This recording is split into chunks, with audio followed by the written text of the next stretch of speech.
ನಿನ್ನೆಲ್ಲ ಕಂಪ್ನಿಗಳು ಆರೋಪ ಮಾಡಿದ್ರು, ಬ್ಲಾಕ್ ಬಕ್ ಕೂಡ ನಾವು ಬಿಟ್ಟು ಹೋಗ್ತೀವಿ ಅಂತ ಹೇಳಿದ್ರು. ನಿನ್ನೆ DKC ಅವರು ಟ್ವೀಟ್ ಮಾಡಿ ಗುತ್ತಿಗೆದಾರರಿಗೆ ನವೆಂಬರ್ ಒಳಗಡೆ ಎಲ್ಲ ರಸ್ತೆ ಗುಂಡಿಗಳನ್ನ ಮುಚ್ಚಬೇಕು ಅಂತ ಗಡುವು ಕೊಟ್ಟವ್ರೆ ಸರ್.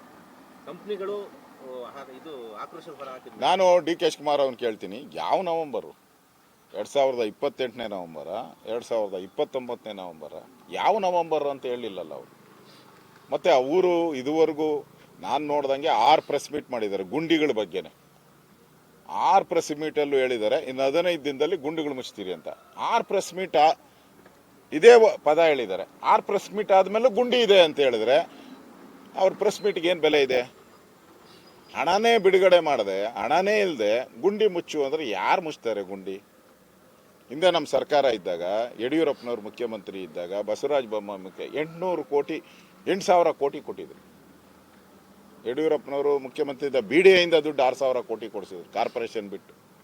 ಪ್ರತಿ ವರ್ಷವೂ ಕೂಡ BJP ಸರ್ಕಾರ ಇದ್ದಾಗ 7,000 ರಿಂದ 8,000 ಕೋಟಿ ಅನುದಾನವನ್ನು ಸ್ಪೆಷಲ್ ಕಾರ್ಪೊರೇಷನ್ದಲ್ಲ, ಗೌರ್ಮೆಂಟ್ ಆಫ್ ಕರ್ನಾಟಕದಿಂದ ಕೊಡ್ತಾಯಿದ್ರು.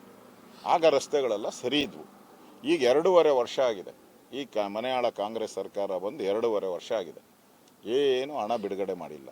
ಈಗ ಒಂದೇ ಸರಿ 2.5 ವರ್ಷದ್ದು ಏನು ಟಾರ್ ಹಾಕಬೇಕಾಯ್ತು, ಆಸ್ಫಾಲ್ಟ್ ಮಾಡಬೇಕಾಯ್ತು, ಮೋರಿಗಳು ಮಾಡಬೇಕಾಯ್ತು, ಅಷ್ಟನ್ನು ಒಂದೇ ಸರಿ ನವಂಬರ್ ಒಳಗಡೆ ಮುಚ್ಚಬೇಕಂದ್ರೆ ಯಾರಾದರೂ ಕಿಂದ್ರ ಜೋಗಿಯೇ ಬರಬೇಕು, ಬೇರೆ ಯಾರ ಕೈಲೂ ಆಗಲ್ಲ. ಮಾಟ ಮಂತ್ರ ಮಾಡೋರು ಯಾರನ್ನ ಬಂದು ಮಂತ್ರ ಮಾಡಿಬಿಟ್ಟು ಇಲ್ಲಿ ಟಾರ್ ಹಾಕಬೇಕೇ ಹೊರತು ನವಂಬರ್ ಒಳಗಡೆ ಮುಚ್ಚಕ್ಕೆ ಸಾಧ್ಯನೇ ಇಲ್ಲ. ರಸ್ತೆಗಳಿಗೆ ಗುಂಡಿ ಬಿದ್ದಿಲ್ಲ, ಈಗ ರಸ್ತೆಗಳೆಲ್ಲ ಗುಂಡಿ ಆಗೋಗ್ಬಿಟ್ಟಿದೆ. ಸಿಲಿಕಾನ್ ವ್ಯಾಲಿ ಅಲ್ಲ, ಗುಂಡಿಗಳ ವ್ಯಾಲಿ ಇದು. ಸಿಲಿಕಾನ್ ವ್ಯಾಲಿ ಹೋಗಿ ಗುಂಡಿಗಳ ವ್ಯಾಲಿ ಆಗಿದೆ.